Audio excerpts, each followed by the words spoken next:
하나님의 말씀은 마가복음 13장 1절에서 4절 말씀이 되겠습니다. 신약성경 77페이지입니다. 마가복음 13장 1절에서 4절 말씀 제가 봉독해 드리도록 하겠습니다. 예수께서 성전에서 나가실 때에 제자 중 하나가 이르되 선생님이여 보소서, 이 돌들이 어떠하니요 이 건물들이 어떠하니까? 예수께서 이르시되 내가 이 큰 건물들을 보느냐? 돌 하나도 돌 위에 남지 않고 다 무너뜨려지리라 하시니라. 예수께서 감람산에서 성전을 마주 대하여 앉으셨을 때에 베드로와 야고보와 요한과 안드레가 조용히 묻되 우리에게 이르소서, 어느 때에 이런 일이 있겠사오며 이 모든 일이 이루어지려 할 때에 무슨 징조가 있사오리까? 아멘. 할렐루야. 네, 반갑습니다. 우리 한번 이렇게 함께 따라서 하겠습니다. 영혼의 안목으로 삽시다. 아멘. 오래전에 인터넷에 안목 없는 삼성전자와 LG전자라는 제목의 기사가 실렸습니다. 내용은 이렇습니다. 2004년도에 삼성전자는 세계 최초의 스마트폰 기술을 어떤 한 사람으로부터 제의를 받습니다. 근데 담당자가 그것을 알아보지 못하고 지금 당장 도움이 되지 않는다는 이유로 이런 지하에 그 제안을 거절하고 맙니다. 참 어리석은 일이죠. 2004년도에 그런 일이 있었습니다. 그리고 2007년도에 LG전자가 동일한 제안을 받았습니다. 그런데 LG전자 이 담당자도 역시 같은 이유로 거절을 하고 말았습니다. 참 안타까운 일이죠. 만약에 삼성전자가 그때에 그 사람의 제안을 받아들였다고 한다면 스마트폰 분야에 있어서 아마 지금 세계 최고의 아마 이제 달리고 있었을 거예요. 만약에 LG전자가 그 사람의 제안을 받아들였다고 한다면 후속 주자였던 LG전자가 단 한순간에 스마트폰 분야의 강자로 그렇게 올라설 수 있었을 거예요. 그런데 그 담당자가 사람을 보는 안목이 없어가지고 이런 지하에 거절하고 말았습니다. 여러분, 이 예화는 우리가 살아가면서 안목이 얼마나 중요한지를 보여주는 겁니다. 우리가 어떤 회사에서도 이렇게 사람을 뽑을 때, 회사에서 인재를 뽑을 때에 그 인재를 알아볼 수 있는 안목이 중요하죠. 여러분들도 안목이 좋아서 저를 뽑으셨잖아요. 어떻게 사람을 알아보시고. 그래서 우리가 살면서 사람을 알아보는 눈, 또 그 보석을 알아볼 수 있는 안목이 참 중요합니다. 우리의 신앙의 영역에 있어서는 이것이 더 중요해요. 영적인 안목. 그러니까 믿음의 사람은 영적인 안목이 있어야 합니다. 그래서 오늘 말씀 보면 우리에게 영혼의 안목을 가질 것을 말씀을 하고 있습니다. 우리 함께 따라서 하겠습니다. 영혼의 안목을 가집시다. 자, 먼저 오늘 13장 1절부터 시작되는 이 본문의 배경을 잠시 제가 한번 설명을 하겠습니다. 어느 날 예수님이 이제 성전에서 나가시는데 제자 중 한 사람이 예수님께 묻습니다. 예수님, 저 성전 보십시오. 얼마나 성전이 아름답고 그 건물이 웅장합니까? 라고 감탄해서 제자들이 예수님께 막 이렇게 이야기를 합니다. 그때 예수님은 아주 충격적인 대답을 하셨어요. 얘들아, 너네가 저렇게 크고 화려하고 아름다운 성전을 보고 있니? 저 건물이 돌 하나에 남지 않고 다 무너질 거야. 그런 충격적인 말씀을 우리 주님께서 하셨습니다. 이것이 13장 1절, 2절까지의 내용입니다. 여러분, 우리가 성경을 보면 총 3개의 성전이 있습니다. 첫 번째 성전은 솔로몬이 지은 솔로몬 성전이에요. 여러분 다 기억나시죠? 원래는 다윗이 성전을 지으려고 그랬는데 다윗이 워낙 피를 많이 흘렸기 때문에 다윗이 짓지 못하고 솔로몬이 성전을 지었습니다. 자, 두 번째 성전은 이스라엘 백성이 나라가 망하고 난 이후에 바벨론에서 70년 동안 포로 생활을 하다가 다시 귀환을 하였습니다. 그리고 난 이후에 스룹바벨을 중심으로 해서 스룹바벨 성전을 만들었습니다. 그리고 마지막 세 번째 성전은 이제 오늘 우리가 본문에서 본 것처럼 헤롯 왕이 지은 헤롯 성전이라고 그래요. 지금 이 헤롯 성전을 보고 저와 예수님이 지금 이야기를 나누고 있는 거예요. 당시의 기록에 하면 이 헤롯 왕이 지은 성전이 얼마나 규모가 크고 그 성전이 화려한지를 이렇게 막 볼 수가 있습니다. 이 성전의 외벽이 하얗게 이렇게 다 벽칠이 되어 있어요. 그래서 멀리서 보면 이 건물이 마치 눈 덮인 이 산에 하얀 이제 눈이 있는 것처럼 그렇게 보였을 정도로 아름다웠다고 그래요. 이 성전이 규모도 크고 멀리서 보면 너무너무 그 건물이 아름다웠다는 거예요. 근데 이 성전을 보고 예수님께서 뭐라고 말씀하시는 겁니까? 돌 하나도 돌 위에 남지 않고 다 무너질 거야. 예수님께서 그렇게 말씀을 하셨습니다. 여러분, 우리가 성경을 보면서 유대인들에게 있어서 이 성전의 의미가 어떤 의미입니까? 그저 그런 의미가 아니죠. 유대인들에게는 이 성전이라고 하는 것은 자기의 목숨보다도 더 소중한 것입니다. 그런데 예수님께서 이 성전이 무너진다라고 이렇게 말씀하셨을 때 그 말씀을 듣고 있었던 이 유대인, 이 제자들의 반응은 충격적일 수밖에 없는 거죠. 마치 하늘이 무너지는 듯한 그런 충격을 받을 수밖에 없는 거예요. 그래서 우리 주님께서 3절, 4절 말씀을 통해서 예수님께서 감람산에 계실 때 이 감람산에서 보시면 바로 맞은편에 성전이 있습니다. 혹시 뭐 가보신 분도 있겠지만 이 감람산에서 딱 보면 이 맞은편에 성전이 있어요. 그러니까 지금 예수님께서 이 성전이 환히 보이는 이 감람산에서 제자들에게 말씀하시는 거예요. 제자들이 예수님께 묻습니다. 예수님, 도대체 아까 하신 그 충격적인 말씀이 무슨 뜻입니까? 도대체 언제 그렇게 충격적인 일이 일어나고 혹시나 그 일이 일어날 때에 어떤 징조가 있습니까? 라고 제자들이 묻습니다. 이것이 3절, 4절까지의 내용입니다. 그러면서 예수님께서 제자들의 대답에 대해서 오늘 이제 13장 전체를 통해서 장차 미래에 일어날 일들에 대해서 말씀을 하고 있는 것입니다. 근데 오늘 마가복음 13장을 전체를 보시면 좀 독특한 그런 내용으로 되어 있어요. 마가복음 13장 전체가 전반부, 후반부로 나눌 수가 있는데 두 부분으로 나눌 수 있는데 전반부의 내용은 어떤 내용으로 되어 있느냐 하면 과거에 이미 이루어진 일들을 기록하고 있습니다. 자, 여기까지 따라오셨죠? 그리고 이제 마지막 후반부는 장차 미래에 이루어질 일들을 기록하고 있어요. 그러니까 13장 전체는 이미 과거에 이루어진 사건들 그리고 또 미래에 일어날 사건들을 기록하고 있는 거예요. 그러면서 오늘 제자들이 예수님에게 묻는 예수님이 제자들의 그 질문에 대해서 대답하셨던 저 크고 아름다웠던 이 헤롯 왕이 지은 성전이 돌 하나에 남지 않고 돌 위에 돌 하나 남지 않고 다 무너질 거야 한 이 예언의 내용이 그대로 이루어진 것이 이 전반부에 기록되어 있는 거예요. 언제 이루어졌습니까? AD 약 70년, 서기 70년, 1970년이 아니고 그냥 70년에 당시 로마의 황제가 유명한 네로 황제가 있습니다. 여러분 혹시 이름 들어보셨죠?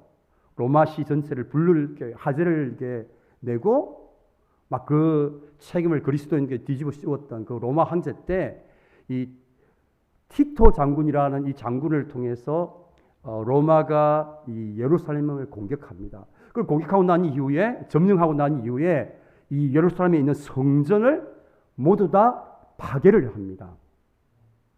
70년에 이 일이 이루어진 거예요. 그런데 그냥 성전만 파괴하면 될 텐데 왜 돌 위에 돌 하나까지 남지 않고 다 그렇게 파괴를 했는가 하면 그 이유가 있습니다. 그때에 유일하게 남아있는 이 성전의 한쪽 벽이 있어요. 그곳을 통곡의 벽이라고 부릅니다. 우리 그 화면을 잠시 한번 보여주시겠습니까? 제가 빨간색으로 이렇게 표시를 해놨어요. 저기가 바로 통곡의 벽입니다. 성전이 있었던 서쪽이요, 서쪽. 그러니까 로마가 성전을 돌 하나 남지 않고 다 파괴하면서 이 서쪽 부분을 남겨놓았어요. 여러분 그 이유가 무엇일까요? 후세에 로마의 그 강대했던 그 위용을 자랑하기 위해서 전리품으로 남겨놓은 거예요. 그럼 왜 나머지 부분은 돌 하나에 돌 남지 않고 다 물어뜯는가? 당시 기록을 보니까 이 성전 이 돌과 돌 사이에 제사장들이 이 금을 숨겨 놓았다는 소문이 있었다고 그래요. 근데 로마 군사들이 이 소문을 듣고 돌 하나 남지 않고 다 이렇게 파괴를 한 것이죠. 그러면서 유일하게 남아있는 부분이 방금 화면에 놓은 이제 서쪽에 있는 통곡의 벽입니다.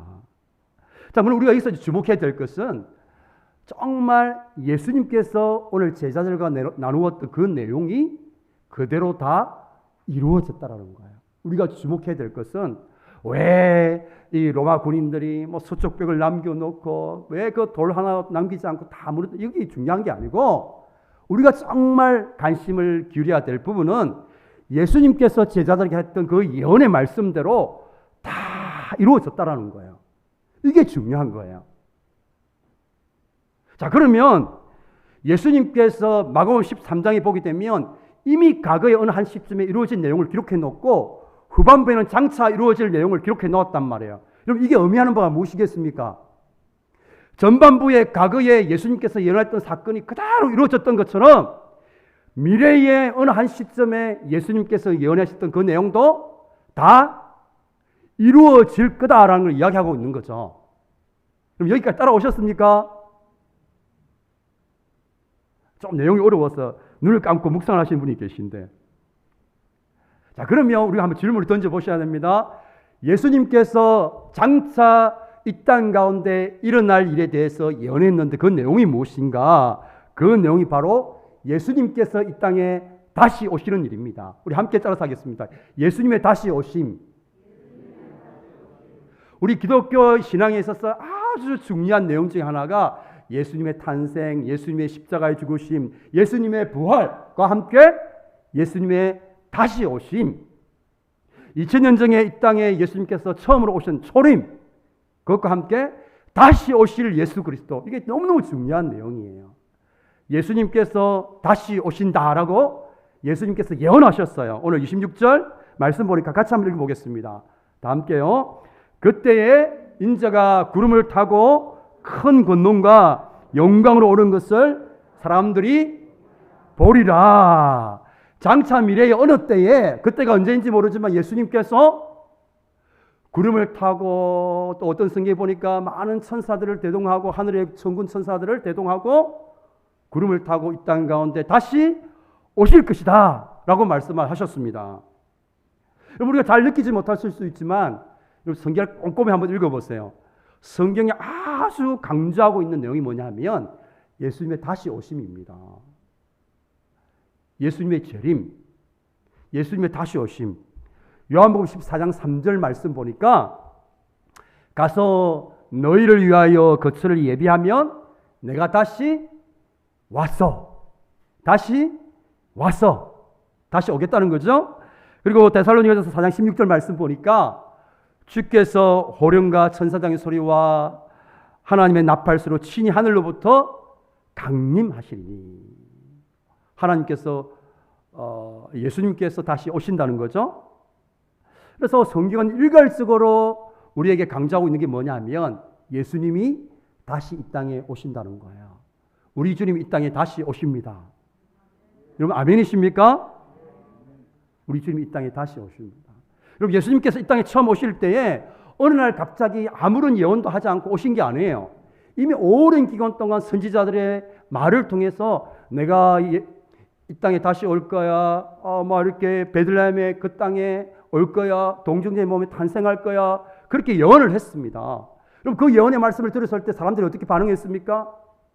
어떻게 처녀의 몸에서 아이가 태어날 수 있지? 헐? 오늘날 표현처럼 헐? 어떻게 그런 일이? 이렇게 반응했습니다.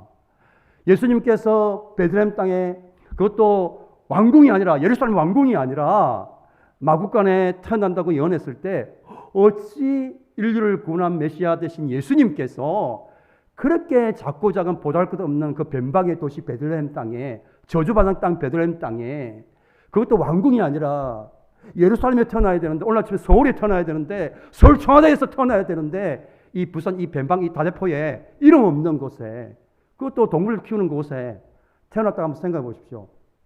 어떻게 그런 일이 믿지 않았습니다. 말도 안 된다고 생각했어요. 뿐만 아니라 예수님께서 나귀를 타고 예루살렘에 입성한다 하실 때에 그 말도 역시 어떻게 세상을 구원하실 메시아가 백마를 타고 많은 군대들의 호의를 받으면서 그죠? 보디가드의 그죠? 호의를 받으면서 짠 하고 멋있게 등장을 해야 되는데 그 새끼 그 나귀를 타고 막 그것도 사람들 주변에서 뭡니까? 종려나무 가지를 꺾어가지고 환영할 게 없으니까 나무를 꺾어가지고 호산나 호산나 그렇게 환영한 말도 안 된다 이렇게 다들 생각했었습니다. 그런데 예수님께서 하신 말씀 그대로 100%다 그대로 다 이루어졌습니다. 성경이 이야기잖아요. 성경이 예언한 그 내용이 예수님의 이 땅의 초림을 통해서 100% 그대로 다 이루어졌어요. 여러분 그렇다면 예수님께서 오늘 마가복음 13장 후반부를 통해서 내가 언제인지를 모르지만 구름을 타고 영광 가운데 다시 이 땅 가운데 오실 것이다. 다시 재림할 것이다 라는 내용은 그 예언의 말씀은 이루어진다는 말입니까? 이루어지지 않는다는 말입니까? 반드시 이루어진다는 거예요. 우리 주님 다시 오신다. 여러분 우리 주님 다시 오십니다. 마라나타 아멘 주 예수 오시옵소서.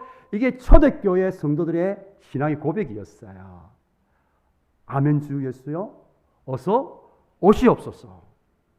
그러니까 초대교회 성도들은 이 재림신앙을 가지고 주님의 다시 오심을 그렇게 기다리면서 믿음의 삶을 살아갔던 거예요.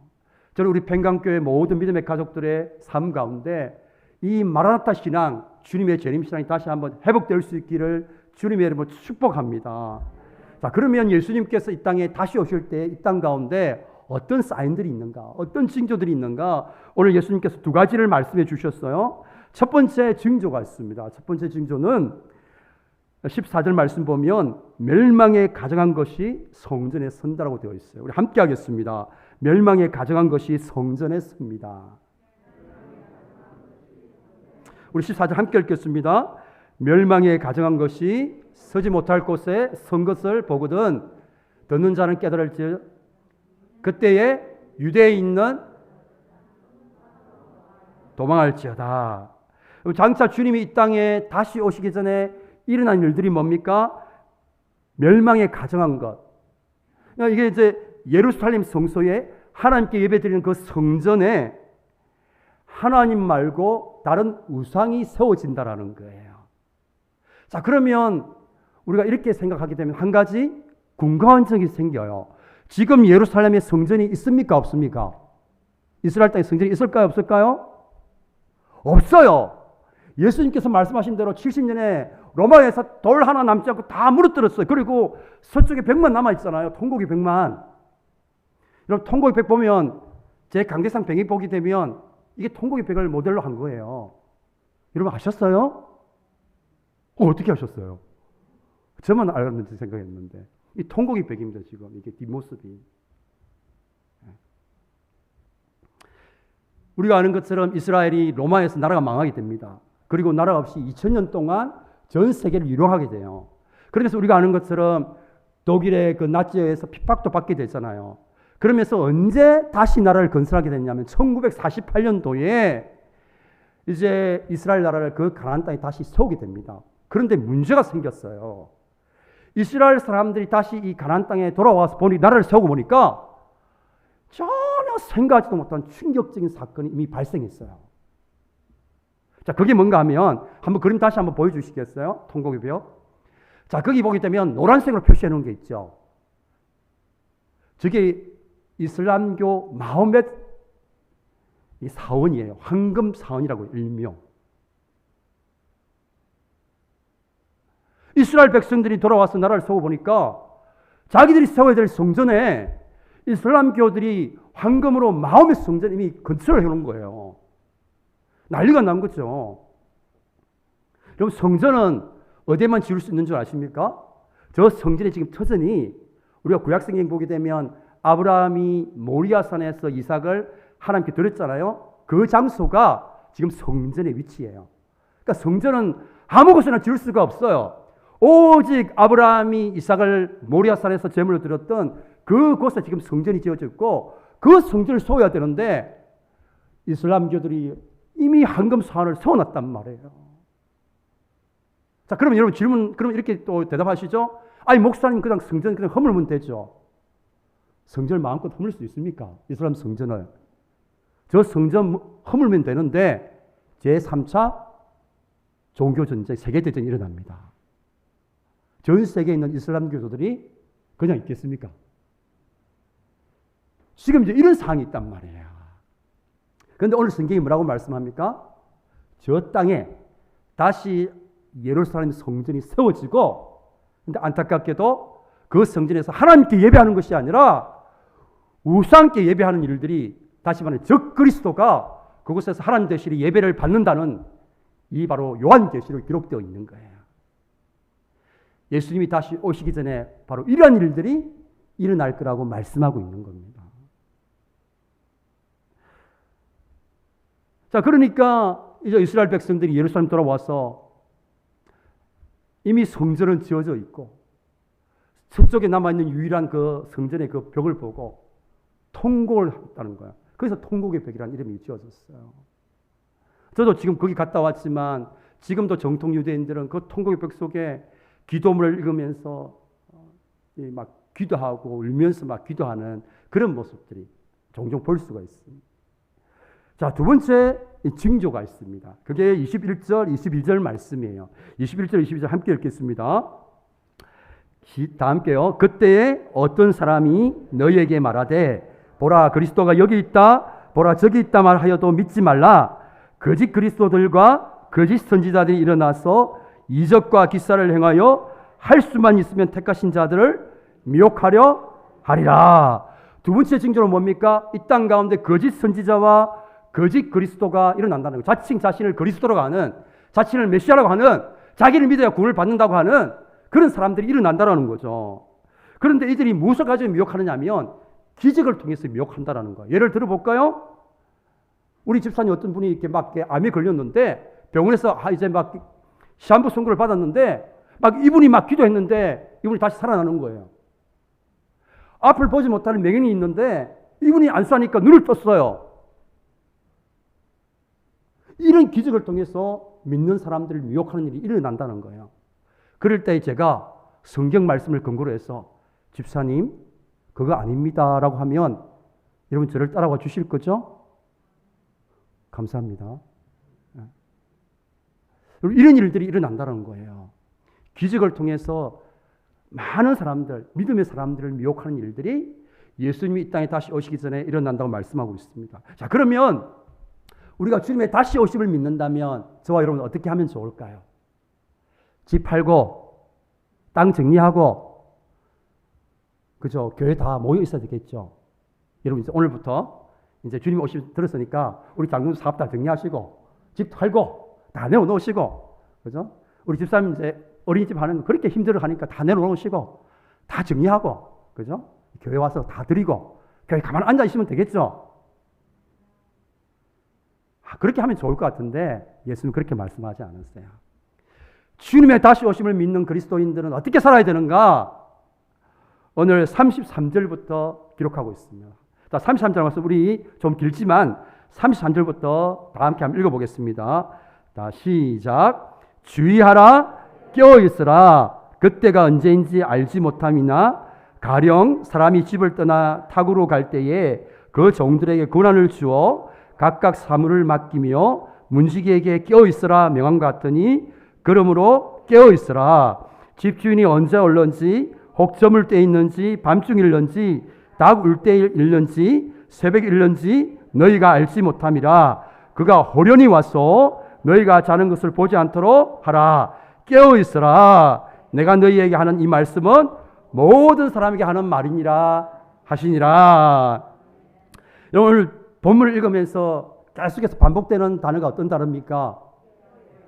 어휴, 어떻게 발견하셨습니까? 깨어있으라. 깨어 있으라. 오늘 본문 보니까 4번씩이나 반복되고 있습니다. 반복은 강조하는 거잖아요. 깨어 있으라는 거예요. 깨어 있으라.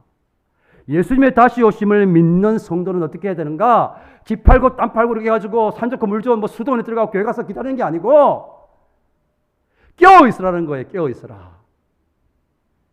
주의하라. 깨어 있으라. 저와 여러분 깨어 있어야 될 줄 믿습니다. 자, 그러면 깨어 있는 것이 어떤 것일까요? 잠을 자지 않는 것일까요?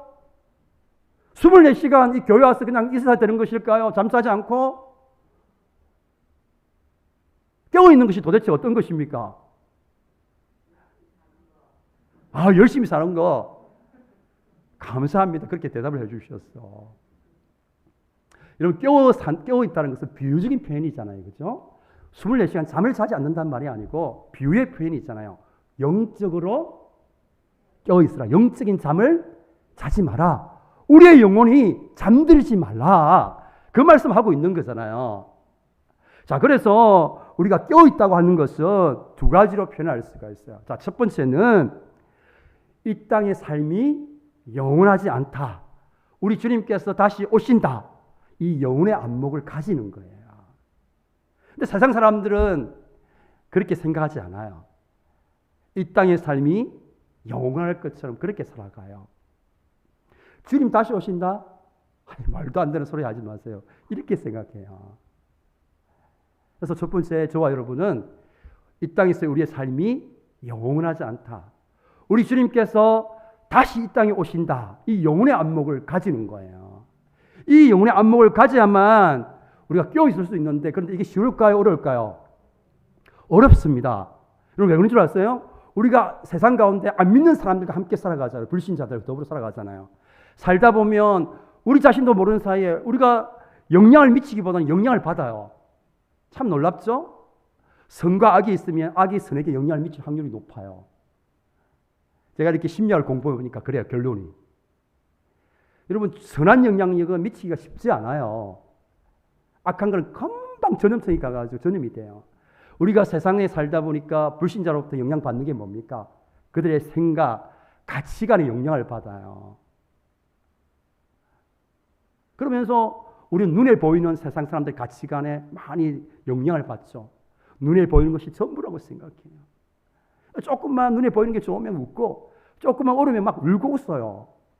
막 낙심하고 쉽게 절망하죠. 왜냐하면 눈에 보이는 것이 전부라고 생각하고, 이 너머에 보이는, 이 보는 이제 이 영적인 눈이 가려 있으니까 이게 전부라고 생각해요. 뿐만 아니라 세상에 우리가 너무 열심히 살다 보니까 어느새 자신도 모르는 사이에 자신의 삶에 끝이 있다는 거, 죽음이 있다는 사실을 자꾸 잊고 살아가요. 정확히 표현하면 죽음에 대한 두려움이 있기 때문에 죽음에 대해서 이야기하는 것을 싫어하죠. 교회에서 이제 목사가 이제 설교할 때 죽음 이야기하면 성도를 싫어합니다. 아니, 목사님은 좋은 이야기 많은데 굳이 뭐 끝을 이야기하고 뭐 죽음 이야기하고 별로 재미없어해요. 우리 평화교회 성도님들은 다 은혜 충만해서 그걸 다 받아주시지만 어떤 분이 저한테 연락이 옵니다. 목사님, 왜 꼭 죽음을 이야기합니까? 안 그래도 지금 죽음을 지금 앞두고 있는 사람한테 뭐 이런 이야기 하시는 분도 계세요. 우리가 세상에서 열심히 일하다 보면 우리 삶에 종말이 있다는 사실을 순간적으로 놓치고 삽니다. 그러다가 같이 신앙생활 하는 분들, 또 지인의 죽음 앞에서 잠시 장례식에 참석하면서 우리 인생의 끝이 있음을 잠시 한계하다가 또 열사로 돌아오면 잊어버려요. 열심히 살다 보니까. 그러면서 우리는 종말과 주님의 다시 오심, 이 영혼의 안목들을 놓치면서 살아가요. 그럼 제가 말씀드린 요즘 교회에서는 주님의 다시 오심과 종말에 대한 이야기 하는 거 싫어해요. 복에 대한 이야기 듣기 원하지 이런 이야기 하는 거 싫어합니다. 여러분, 우리 믿음의 선배들은 우리보다 더 힘들고 어려운 삶의 상황과 환경들 속에서 믿음의 삶들을 살아갔어요. 근데 그들이 버텨내고 이겨낼 수 있었던 힘은 어디냐면 재림신앙이 있었어요. 재림신앙. 예수님의 다시 오심. 이 예수님의 다시 오심에 대한 분명한 그들의 믿음의 고백이 있었고 이 재림신앙들을 가지면서 그들의 삶의 환경과 어려움 속에서도 소망을 잃지 않고 주님이 이 땅 가운데 다시 오심을 기대하면서 하나님 나라를 사모하면서 하나님 보내신 삶의 자리 가운데서 그렇게 믿음의 삶을 살아갔던 것이죠. 근데 요즘 우리 한국 교회는 현대 교회는 점점 더 이 재림신앙을 잃어버리는 것 같아요. 주님의 다시 오심 다 잊고 삽니다. 뭐 이야기하면 말로는 다 알아요. 머리로는 다 알아요. 주님 다시 오신다. 말로는 다 알아요. 그런데 주님 다시 오심을 기대하지 않습니다. 이 땅에서 모든 것을 다 누리려고 그래요. 이 땅에서 모든 성부를 다 보려고 그래요. 그러니까 우리도 세상 사람들처럼 자꾸 이 땅에서 뭔가 조금 부족해서 다른 사람들 비교해서 조금 부족해서 뭐 절망이 되고 낙심이 되고 다른 사람들과 비교해서 조금 많이 가졌다고 교만해지고 그렇게 산단 말이에요. 사랑하는 평강의 가정 여러분, 우리 지금 다시 오십니다. 우리 지금 다시 오십니다. 재림신앙을 다시 한번 회복할 수 있기를 주님의 이름으로 축복합니다. 이 영혼의 안목을 가지셔야 돼요. 영혼의 안목. 자, 두 번째 이 깨어있는 삶은 이 영혼의 안목을 가지고 영혼을 준비하는 겁니다. 우리 함께 하겠습니다. 영혼을 준비하자. 여러분, 오늘날 많은 사람들이 노후를 준비하잖아요. 그래서 보험도 들어놓고 뭐 연금도 들어놓고 그렇게 하잖아요. 그래서 왜 영혼을 준비하지 않으세요? 영혼을 준비하셔야죠. 깨어있다라는 것은 영혼의 안목을 가지고 영혼을 준비하는 거예요. 우리 주님께서 이 땅에 오셔서 하늘나라로 가시면서 우리에게 두 가지를 부탁하셨잖아요. 첫 번째가 뭡니까? 사도행전 1장 8절과 마태복음 28장 19절부터 20절 말씀 나와 있잖아요. 땅 끝까지 이르러 내 정인이 되리라. 그러므로 너희는 가서 모든 족속으로 제자를 삼아. 첫 번째 부탁의 말씀이 뭡니까? 우리가 복음의 정인이 될 것을 원하셨어요. 이 땅의 삶을 살아가는 저와 삶을 통해서 예수 그리스도가 증거되기를 원하셨어요. 이것은 단순히 이거 밖에 나가서 전도하는 걸 말하는 게 아니에요. 하나님이 우리를 보내서 삶의 자리가 있잖아요. 직장, 캠퍼스, 각자 보낸 자리가 있잖아요. 그 자리에서 우리의 삶을 통해서 하나님이 살아계심이 드러나고 예수님이 메시아 되심이 드러나는 삶, 그 삶으로 우리를 부탁하시고 부르신 것이죠. 이 첫 번째 예수님의 부탁의 내용입니다. 두 번째 내용이 뭡니까? 서로 사랑하라. 이 두 가지 부탁하시면서 우리 주님 올라가셨어요. 여러분, 정말 우리가 영혼을 준비하는 삶이 뭡니까? 예수님께서 우리에게 부탁하신 이 일의 우선순위를 가지고 살아가는 것이 영혼을 준비하는 거예요. 뭐 오늘날 잘못된 종말도처럼 땅 팔고 재산 정리해가지고 그거 갖다 바치고 그런 그 말도 되지 않는 그게 종말론이 아닙니다. 주님께서 올라가시면서 우리에게 부탁하신 그 일에 우리의 삶을 드리는 거예요. 아무리 작은 것이라고 할지라도 우리가 우리의 삶을 통해서 주님이 증거돼야 돼요. 여러분의 직장을 통해서 막 사람들은 막 세상의 방법으로 막 사기치고 그렇게 막 하는데 우리는 정직하게 그렇게 이제 일하는 거죠. 물론 당장 손해를 봅니다. 그럼에도 불구하고 우리가 정직하게 그렇게 일을 할 때에 예수 그리스도의 이름이 증거되는 거예요.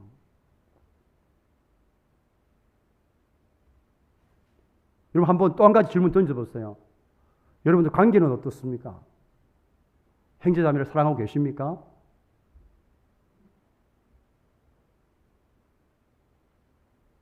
이게 영혼을 준비하는 삶입니다. 서로 사랑하라. 너희가 사랑하면 이로써 너희가 내 제자인 줄 알리라.